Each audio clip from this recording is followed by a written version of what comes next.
पटना की वो बड़ी जेल जो बाहर से शांत पर अंदर से जहन्नुम का नजारा। यहां रात सूरज डूबने से नहीं बल्कि इंसानियत के डूबने से शुरू होती थी। वर्दी के पीछे छिपे दरिंदे हर रात आते, जो चाहते वो करते, और कैदी औरतें वो डर के मारे जुबान नहीं खोलती थीं। उन्हें पता था अगर कुछ बोला तो जिंदगी नर्क बन जाएगी। लेकिन उस अंधेरी दीवार को चीरने के लिए एक तूफान आ चुका था। नाम था आईपीएस आयशा कुरैशी, एक निडर बेबाक अफसर जिसने सिस्टम के हर जुल्म को जड़ से उखाड़ने की कसम खाई थी। उसने कहा कि अब यह सब बर्दाश्त नहीं होगा। उन्होंने एक फैसला लिया, एक ऐसा फैसला जो उनकी जिंदगी को हमेशा के लिए बदल सकता था।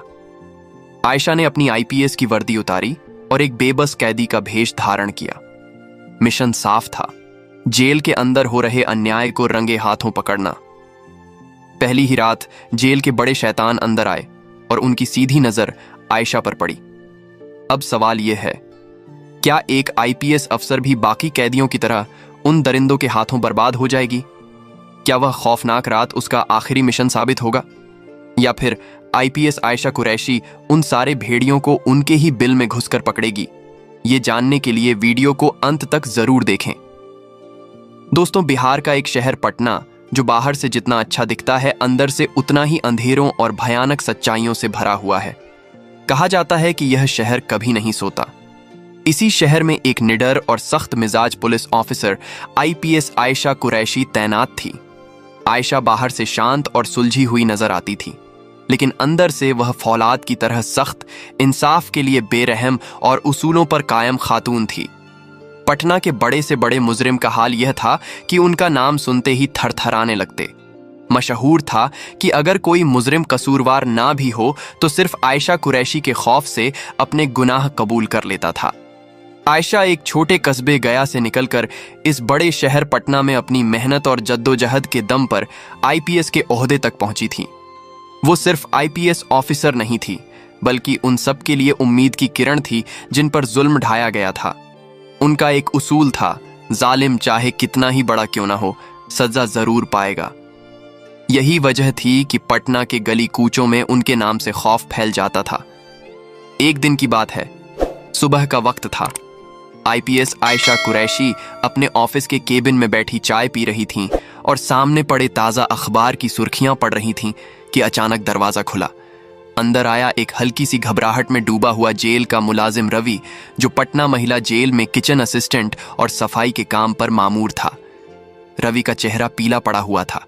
वो हिचकिचाते हुए बोला, मैडम, मुझे आपसे एक निहायत जरूरी बात करनी है। आयशा ने अखबार मेज पर रखा, चाय का कप हल्के से साइड पर किया और संजीदगी से बोली, हाँ रवि, कहो क्या बात है। रवि ने खौफजदा लहजे में कहा, मैडम, पटना जेल में खवातीन कैदी महफूज नहीं हैं। रातों को उनके साथ बहुत बुरा सलूक किया जाता है, उन्हें डराया धमकाया जाता है और उनका इस्तेसाल किया जा रहा है। आयशा कुरैशी के चेहरे पर गहरी संजीदगी छा गई। उन्होंने सख्त लहजे में कहा, तुम्हें अंदाजा है कि तुम कितना संगीन इल्जाम लगा रहे हो? रवि की आवाज कांप रही थी। जी मैडम, मगर मैं सच बोल रहा हूं। जो पुलिस वाले दिन में ड्यूटी करते हैं, वही रात को ख्वातीन कैदियों के साथ जुल्म करते हैं। वो उन्हें डराते हैं और उनकी मजबूरियों का फायदा उठाते हैं। आयशा की आंखों में गुस्से की चमक उभर आई। क्या तुम्हारे पास इसका कोई सबूत है? रवि ने गहरी सांस ली और बोला, मैडम, मैंने सब कुछ अपनी आंखों से देखा है, लेकिन मेरे पास ना सबूत जमा करने का इख्तियार है ना हिम्मत। अगर मैं आवाज उठाता तो शायद आज जिंदा ना होता। इसीलिए मैं आपके पास आया हूं, क्योंकि मुझे आप पर भरोसा है। आयशा लम्हा भर के लिए खामोश हो गई। उनके माथे पर बल नुमाया हो गए। रवि, जब मैं पिछले हफ्ते जेल के दौरे पर गई थी तो किसी भी कैदी औरत ने शिकायत क्यों नहीं की? रवि ने नजरें झुकाकर कहा, मैडम, वो सब खौफ के साए में जीती हैं।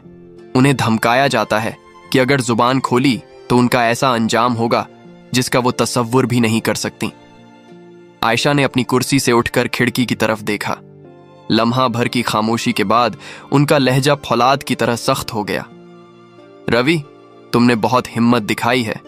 अब मेरी बारी है। आज ही शाम को बिना इस्तीला दिए मैं खुद जेल का दौरा करूंगी। आयशा कुरैशी एक शाम पटना महिला जेल के गेट पर पहुंची। कागजी कार्रवाई, रश्मि सलामी और प्रोटोकॉल के बीच इंस्पेक्टर ने बड़ी मुस्तैदी से उन्हें हर कोना दिखाया। फाइलों में सब कुछ तरतीब से था, रजिस्टर में कोई कमी नहीं थी और बाहर से देखने पर जेल बिल्कुल एक मॉडल की तरह लग रही थी। लेकिन आयशा के तजुर्बाकार दिल को मालूम था कि असल चेहरा हमेशा उन दीवारों के पीछे छुपा होता है जहां आम निगाहें नहीं पहुंच सकती। उन्होंने कैदी खवातीन को अलग अलग कमरे में बुलाकर उनसे बातचीत की, मगर हर सवाल का जवाब सिर्फ खामोशी था। किसी की आंखें नीचे झुक जातीं, किसी के होंठ कांपते मगर अल्फाज बाहर ना निकलते। खौफ, थकान और एक अजीब सी बेबसी का बोझ हर चेहरे पर लिखा था। आयशा ने फौरन महसूस किया कि यह वह खामोशी है जो हजारों चीखों से ज्यादा खौफनाक होती है। जब तक उन कैदियों को यह यकीन ना दिलाया जाए कि उनकी हिफाजत कोई कर रहा है, तब तक वह अपनी जुबान नहीं खोलेंगी। अगले दिन आयशा अपने केबिन में बैठी थी। सामने फाइलें खुली थीं, मगर उनकी नजरें खला में गुम थीं। उनके चेहरे पर वही सवाल बार बार उभर रहा था, सच को सामने कैसे लाया जाए? यह सवाल ही उनके लिए फैसला बन गया। उन्होंने अपनी जिंदगी का सबसे बड़ा और खतरनाक कदम उठाने का सोच लिया। वह जानती थी कि अब वक्त आ गया है पर्दा हटाने का, चाहे इसके लिए अपनी जान को दांव पर क्यों ना लगाना पड़े। उन्होंने अपने एक काबिल एतमाद मातहत को बुलाकर आहिस्ता मगर मजबूत लहजे में कहा, आज रात मैं खुद एक कैदी का रूप धार कर अंदर जाऊंगी। न वर्दी होगी, न पहचान, न कोई इत्तला। तभी तो असल हकीकत सामने आएगी। और फिर वो रात आई, वही काली रात जिसने न सिर्फ आयशा कुरैशी की जिंदगी को हिलाकर रख दिया, बल्कि इंसानियत, कानून और इंसाफ के सबसे स्याह चेहरे को उनके सामने बेनकाब कर दिया। तारीख थी 18 मार्च, जुमेरात। वक्त था रात के 9 से 9 बजे का। पटना की फजा में एक अजीब घुटन फैली हुई थी। हवा में नमी थी, जैसे सांस लेना भी मुश्किल हो। जेल के अतराफ पुलिस अहलकार अध सोए, अध जागे अपनी ड्यूटी पर थे। कहीं कोई लापरवाही से सिगरेट के धुएं में खोया हुआ था, कहीं महज दिखावे की निगरानी हो रही थी, और कहीं ताकत के नशे में डूबे वर्दी वाले अपने ही इख्तियारात का गलत इस्तेमाल कर रहे थे। इन्हीं हालात में आयशा ने एक ऐसा कदम उठाया जिसके लिए फौलाद का दिल चाहिए। उन्होंने आम कैदियों के कपड़े पहने, चेहरे पर घूंघट नुमा दुपट्टा डाल लिया और एक फर्जी पहचान के साथ पटना महिला जेल के अंदर कदम रख दिया। यह मिशन उनके लिए बिल्कुल अंधेरे में अकेले चलने जैसा था। न सरकारी हिफाजत, न पहचान, न शिनाख्ती कार्ड, सिर्फ एक अज़्म था, और यह ईमान कि अगर सच सामने ना आया तो इंसाफ मर जाएगा। रात के 10:30 बजे वह जेल के उस हिस्से में पहुंची जहां ख्वातीन कैदियों को अलग अलग कमरों में रखा जाता था। वहां की फजा आम दुनिया से बिल्कुल अलग थी। दीवारों पर नमी के धब्बे, बदबू से भरी हवा, कैदियों की दबी दबी सिसकियां और बीच बीच में गालियों और लाठियों की आवाजें।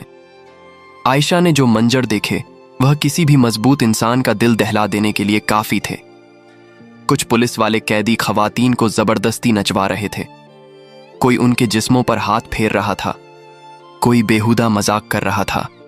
कुछ औरतें बेबस होकर खामोशी सह रही थीं, कुछ की चीखें दबा दी गई थीं और कुछ के चेहरों पर वो अजियत लिखी थी जो अल्फाज से बयान नहीं हो सकती। आयशा के दिल की धड़कनें तेज हो गईं।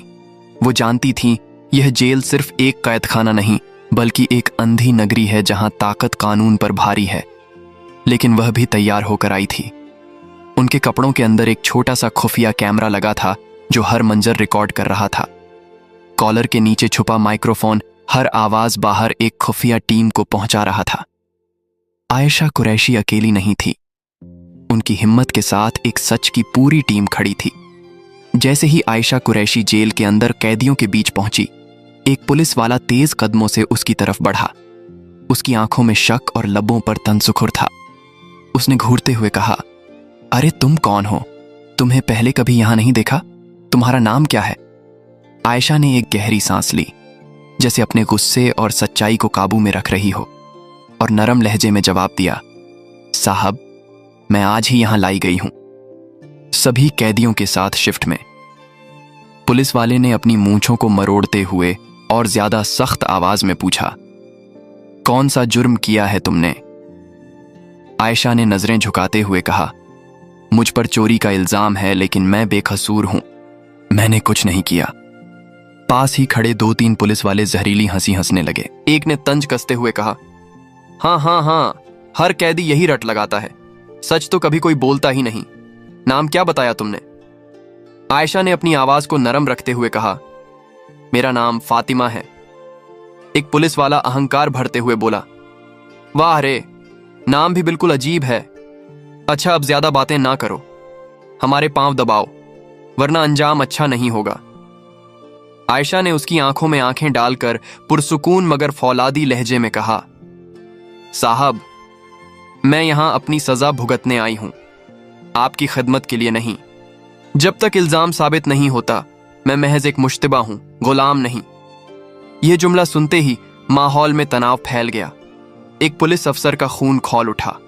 वो गुस्से से चीखा, जुबान ज्यादा चलती है तेरी, जो कहा जाए वो कर, वरना ऐसी कोठरी में डाल दूंगा कि जिंदगी भर रोती रहेगी। आयशा ने अपने लहजे को और मजबूत किया, जैसे डर के तमाम दरवाजे उसके लिए बंद हो गए हों। मैं डरने नहीं आई, मैं यहां अपने ऊपर लगे झूठे दाग को धोने आई हूं। सच को छुपाने के लिए जितनी धमकियां दोगे, उतनी ही मेरी हिम्मत बढ़ेगी।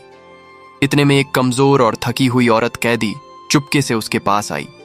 उसकी आंखों में आंसू और होंठों पर लड़खड़ाहट थी। वो धीरे से बोली, बैठ जा बहन, इनसे कुछ ना कह, जो कहे वैसा ही कर। ये लोग मारते हैं, जलील करते हैं। यहां सिर्फ एक उसूल है, जियो मगर खामोश रहो। आयशा ने उससे आहिस्तगी से पूछा, तूने कभी इनके खिलाफ आवाज क्यों नहीं उठाई? कैदी ने चारों तरफ खौफजदा नजरों से देखा और सरगोशी में कहा, यहां डर है। जिसने जुबान खोली उसे अकेले कमरे में बंद कर दिया गया और फिर रात को ऐसी बातों में झोंक दिया गया जिनका सोचकर भी रूह कांप जाए। उसी लम्हे एक पुलिस अफसर ने आगे बढ़कर आयशा का बाजू पकड़ा और सख्त लहजे में कहा, बस बहुत हो गया, अब तुझे ऐसे कमरे में ले चलता हूं जहां तेरा सारा गुरूर खाक में मिल जाएगा। आयशा जानती थी कि अब खेल असल तौर पर शुरू हो रहा है। वो खामोशी से उनके साथ चली गई। उन्हें एक तारीख कमरे में धकेल दिया गया जहां सिर्फ 2 पुलिस वाले और वो थीं। दरवाजा अंदर से बंद कर दिया गया। एक अफसर ने करखत आवाज में कहा, अब बता, तू असल में कौन है? इतना शोर क्यों मचाती है? आजकल की लड़कियां खुद को शेरनी समझने लगी हैं।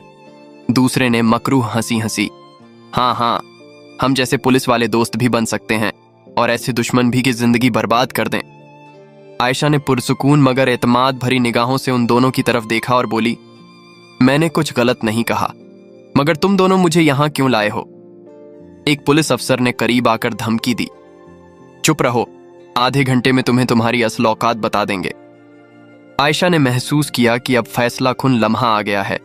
उन्होंने एक गहरी सांस ली और उनके अल्फाज कमरे में बिजली की कड़क की तरह गूंजे।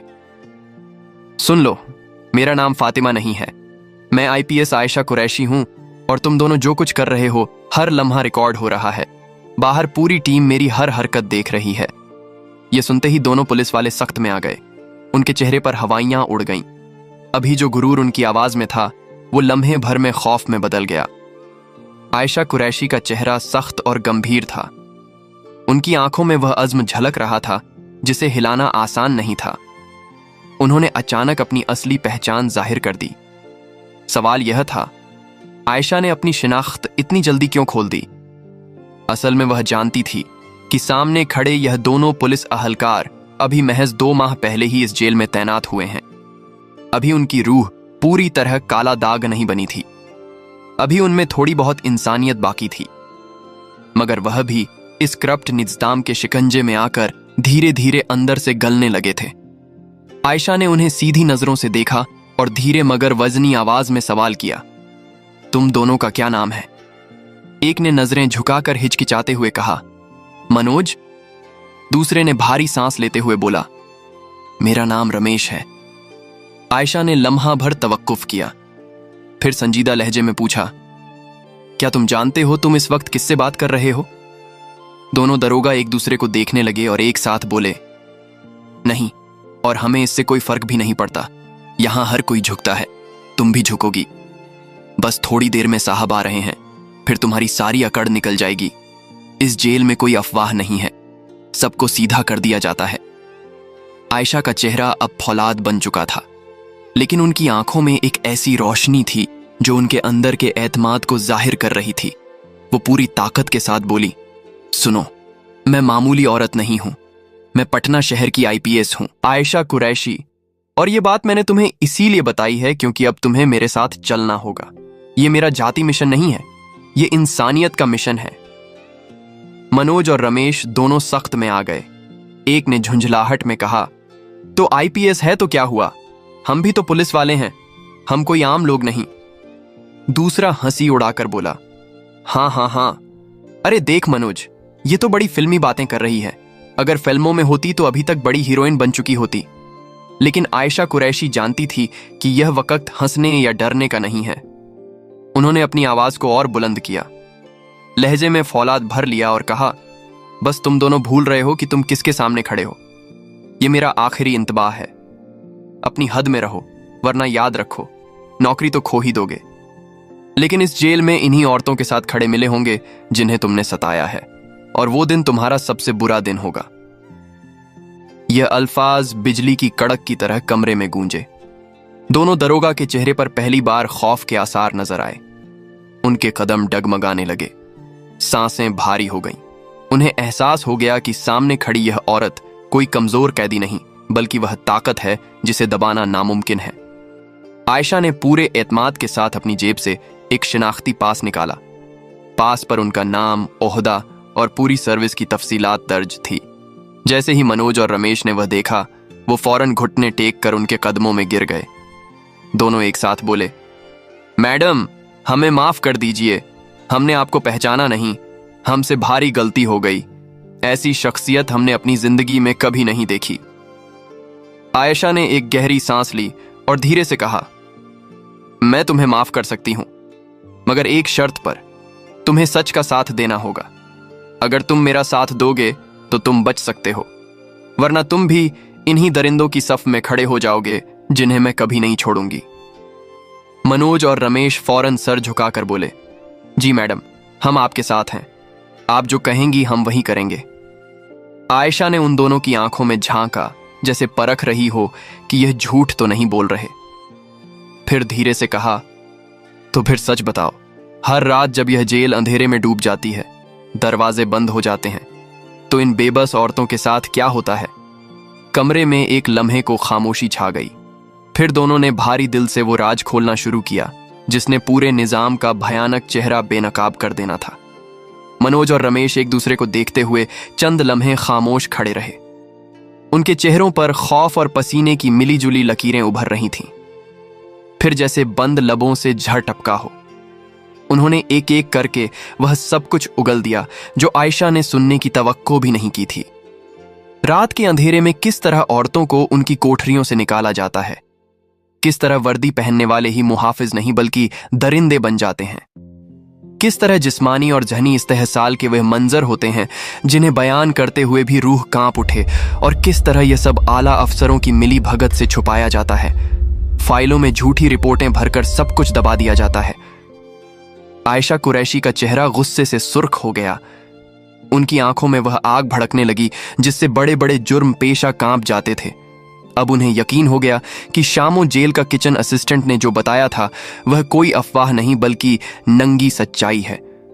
उन्होंने जेब से एक छोटा सा वीडियो कैमरा और माइक निकाला और दोनों दरोगाओं की तरफ बढ़ाते हुए फौलादी लहजे में कहा, यह अपने पास रखो, आज से हर पल हर लम्हा रिकॉर्ड होगा। जो कुछ भी यह अंधेर नगरी में होता है वह सब दुनिया के सामने लाना है। मनोज और रमेश हिचकिचाए, उनके हाथ लरज गए, लेकिन आयशा ने उनकी आंखों में झांक कर एतमाद भरा। डरने की जरूरत नहीं, तुम दोनों नए हो, तुम्हारा दामन अभी साफ है। अगर आज तुम सच का साथ दोगे तो कल तुम्हारा जमीर तुम्हें सलाम करेगा। दोनों ने हैरानी से पूछा, मैडम, आपने हमें इतनी बारीकी से कैसे पहचाना? आयशा हल्की मुस्कुराहट के साथ बोली, जब भी मैं किसी मिशन पर आती हूं, दुश्मन के साथ साथ अपने साथियों की भी पूरी खबर रखती हूं। तुम्हारे नाम, पहचान, यहां तक कि तुम्हारे घर वालों तक की तफसील मेरे पास है। अब मनोज और रमेश पूरी तरह आयशा के साथ थे। वो कैमरा और माइक लेकर जेल के उन स्याह हिस्सों में पहुंचे जहां रात डूबते ही इंसानियत को नोचा जाता था। उन्होंने सब कुछ कैद कर लिया। कैदी औरतों की दबी चीखें, दरिंदा सिफत वर्दी वालों की हंसी, उनके बेहुदा मुकालमे और वो जुल्म जो बरसों से छुपा हुआ था। सुबह होने से पहले आयशा खामोशी के साथ जेल से बाहर निकल आई। किसी को कानो कान खबर ना हुई। अगली सुबह हेडक्वार्टर के कॉन्फ्रेंस हॉल में जब उन्होंने वो वीडियो सबूत पेश किए तो पूरे महकमे में सन्नाटा छा गया। बड़े से बड़ा अफसर सख्त में आ गया। फौरन एक स्पेशल टीम बनी। रात के अंधेरे में जुल्म करने वाले वर्दीपोश उसी दिन रंगे हाथों पकड़े गए। उनकी वर्दी उतरवा दी गई, नौकरियां खत्म कर दी गईं और दर्जनों मुकदमे दर्ज कर लिए गए। आयशा कुरैशी का यह कदम पूरे पटना पुलिस डिपार्टमेंट में गूंज उठा। वो एक मिसाल बन गई कि अगर इरादा पक्का हो तो सबसे ताकतवर निजाम को भी हिलाकर रख दिया जा सकता है। कैदी औरतें दौड़ती हुई आईं, उनके कदमों में गिर गईं, आंखों में आंसू और लबों पर शुक्रिया। मैडम, आपने हमें जहन्नुम से निकाला है। हम बरसों से चीखते रहे, कोई नहीं सुन रहा था, लेकिन आज हमें इंसाफ मिला। उसी लम्हे एक आला अफसर भी आगे बढ़ा। उसने आयशा के सामने झुककर कहा, मैडम, आपने वो कर दिखाया जो आज तक कोई नहीं कर सका। तो दोस्तों, अगर कहानी अच्छी लगी हो तो प्लीज हमारे चैनल ट्रू स्पार्क को सब्सक्राइब और वीडियो को एक लाइक जरूर करें। धन्यवाद।